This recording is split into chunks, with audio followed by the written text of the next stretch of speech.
आकाश नै जोङो बगिबिल मोनबाय जोङो नै गाखोजेनबाय जोङो दा सफैबाय जोङो 10:30 बगिबिल ब्रिजखौ जोङो थांगासिनो दङ जोङो डिब्रुगड़ थांगोन जोङो डिब्रुगड़ थांनानै बेनिफ्राय जोङो गाबोन सानसे सबनिया सानसे थानानै जोङो न' फारसे रावना होगोन जोङो आरो सानसे लागोन जेनेबा नै एबार गाखोजेनबाय नै बगिबिल ब्रिजआ नै नाय बारा बेसे गोलाव जायो नोंसोर नायलांबाय थादो नायलांबानो नुगोन आरो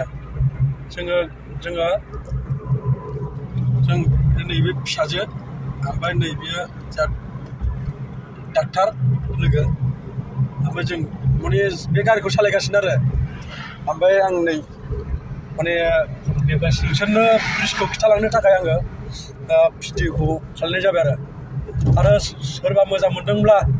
लाइक कमेन्ट आरो शेयार खालामना होआजासे सोरबाफोर जुदि फैनोब्ला माने फैनो हागोन आरो माने ओरैबायदि जायगाया नायनो मोजां आरो बुंनांगोन आरो जायगा नायनो मोजां एकदम नै नायलांदो गोलावथार बिराद गोलाव आसामाव बेनो देरसिन गोलावा ब्रिजआ सेकेन्ड ना ओरैनो नालाय फट' लागोन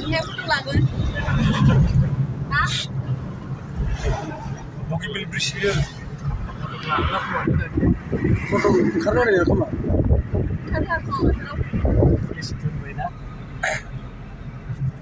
बगिबिल ब्रिज बियो नोंथांमोना मालाबा फैनोब्ला बेरायफैनोब्ला फैनो हागोन आरो मोजां आरो जायगाया मथ'थे बेस्ट लाभ आरो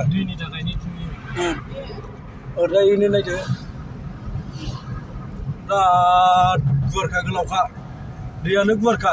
आरो दालाङाबो गोलावथार नायनो लागाथार आरो खै मिनिट लायो आं बेखौ माबायाव खालायगासिनो मा होनो भिडिअ खालायगासिनो भिडिअ खालायनायाव खै मिनिट थाङो बेखौ आन्दाज मोनगोन आरो खै मिनिट लायो गारिखौथ' एसे स्पिड सालायदों लाइट साइटबो होजोबदों जोङो दाख्लैनो फैदों अरुणाचलाव हाबबाय ओरै गफुर जानानै अरुणाचल सिङाव हाबलांनानै इटानगराव हरनै थाहैबाय इटानगराव बेरायबाय जोङो सिराखाना नायबाय ओमफ्राय गंगालेन्ड नायबाय